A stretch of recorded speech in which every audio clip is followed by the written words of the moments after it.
और उधर लखनऊ में मुख्यमंत्री योगी आदित्यनाथ ने राष्ट्रीय पोषण माह के अंतर्गत विभिन्न योजनाओं का लोकार्पण और शिलान्यास किया। इस दौरान सीएम ने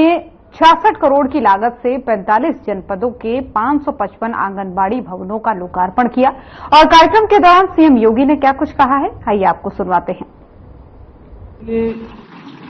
ये प्रसन्नता का विषय है कि इस अवसर पर आज अनेक कार्यक्रम अपने देश के भविष्य को उज्जवल करने और प्रधानमंत्री मोदी जी के विकसित भारत के सपने को साकार करने की आधारशिला को सुदृढ़ करने के इस मुहिम में आज अनेक कार्यक्रमों का शुभारंभ हो रहा है। इस क्रम में खासतौर पर आपने पोषण माह से संबंधित प्रदेश के उप मुख्यमंत्री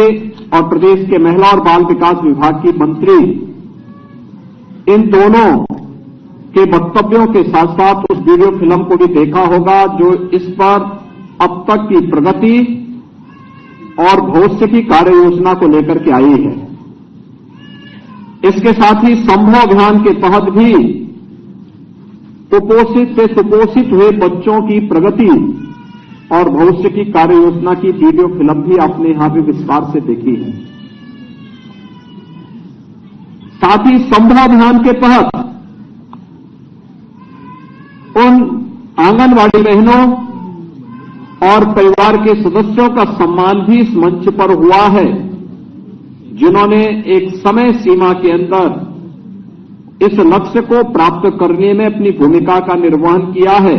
उनका भी सम्मान यहां पर हुआ है। और साथ साथ हॉटपुट योजना के अंतर्गत बाल भोग पोर्टल का शुभारंभ अभी यहां पर आपके सामने किया गया है। हमारे जितने भी आंगनबाड़ी केंद्र हैं, गरम भोजन मिड डे मील की तर्ज पर आंगनबाड़ी केंद्र में आने वाले बच्चों को प्राप्त हो सके, गत वर्ष ही हमने इस योजना का शुभारंभ किया था। जहां एक और एक कार्यक्रम चल रहा है, वहीं हमें राष्ट्रीय शिक्षा नीति के अंतर्गत इन सभी केंद्रों को बाल वाटिका के रूप में भी प्रस्तुत करते हुए वहां पर भी हमें उन बच्चों को प्री प्राइमरी के रूप में अगर आगे बढ़ाने में हम योगदान दे देंगे तो आपकी भूमिका के बारे में जो प्रधानमंत्री जी ने कहा है कि आंगनवाड़ी कार्यकर्त्री और सहायिकाओं का जो कार्यक्रम है, जो उनका अभियान है, इसकी तुलना त्रेता युग के उस समय से की जा सकती है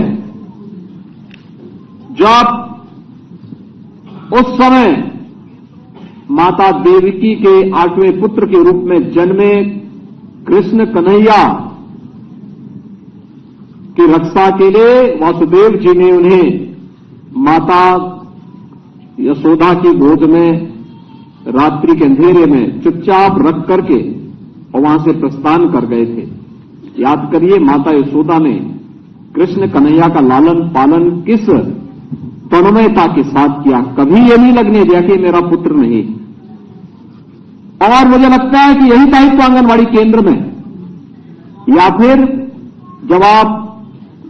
उन कुपोषित परिवारों के पास जाते हैं तो उस समय यही दायित्व आपके सामने भी होना चाहिए, लक्ष्य यही होना चाहिए।